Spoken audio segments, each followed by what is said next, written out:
Day just dread returning to work after the holidays? Does anybody not would be the interesting question to ask. I dread returning to work each and every day I have to return to work.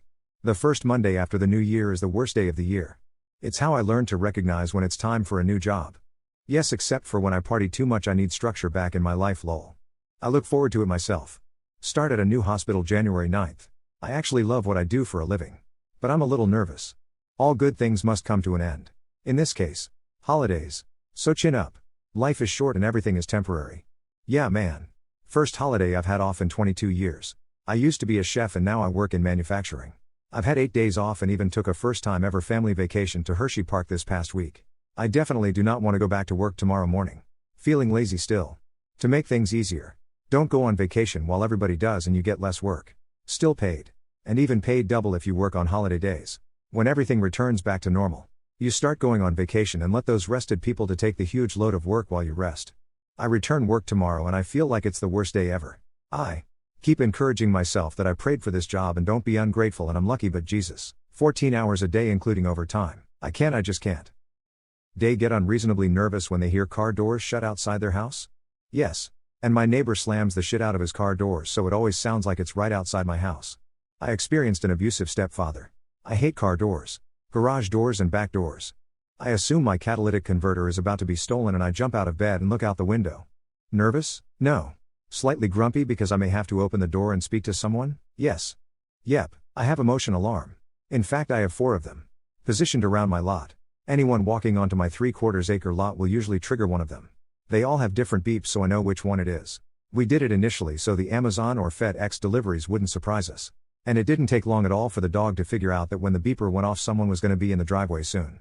So he was always waiting at the door to bark at them. I thought I was the only one like that. I get this shot of anxiety when I hear a car door shut and hear my roommate walking up the stairs to our place.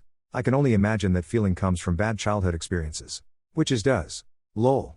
Yep, I got in lots of legal trouble for weed when I was a teenager and now lots of things give me a PTSD-like response. This is one of them. Who should be in prison 100%. But they aren't because they are rich? Alice Walton. Heiress to Walmart. She's had multiple drunk driving incidents. One in which she killed someone but was never charged. She even has the wealth, power, and affluence to have records of arrest wiped. She keeps millions worldwide in poverty while she bribes/intimidates the legal system to benefit herself. Her last one, prosecutors let the statute of limitations expire on and the trooper who pulled her over and conducted the field sobriety test was unable to testify due to mysteriously being suspended. Epstein visitors. It's terrifying that it seems like the main reason it's not being released is because the amount of powerful people on it would have enormous earth-changing ramifications and oppos. Good.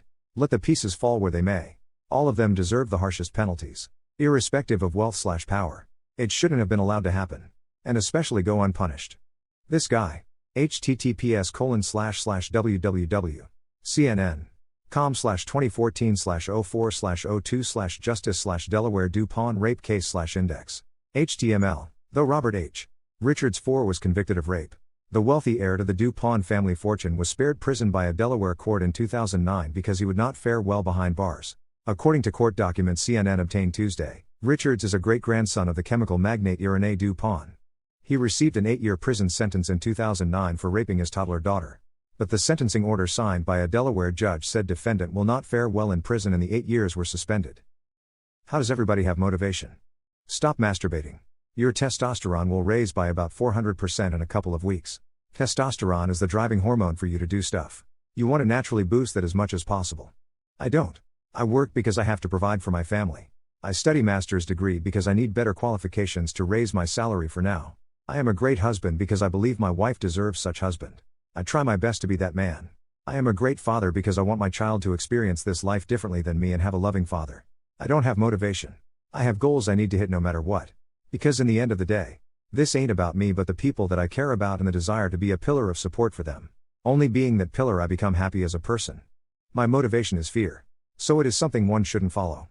I fear being poor and a disappointment to those who have helped me in my life. On top of that, life is so unpredictable. Which adds to that fear-based motivation. I feel like the motivation people oftentimes talk about is a bit overrated. Forcing new healthy habits into your lifestyle is where you want to be. If you can discipline yourself to do something, try to look why you would want to do a certain thing. Does it add value to your life, etc.? Then the motivation comes itself without you having to worry about it. A good quote I came across recently. Discipline eats motivation for breakfast, Jocko Willink. You can't sit around and wait for motivation. Motivation is created. Not sure where the term ever came from of trying to find motivation because you can't find it sitting around waiting. If there's something you want to be doing with your time, you kinda just have to go and do it, I guess. I don't know. Life is hard.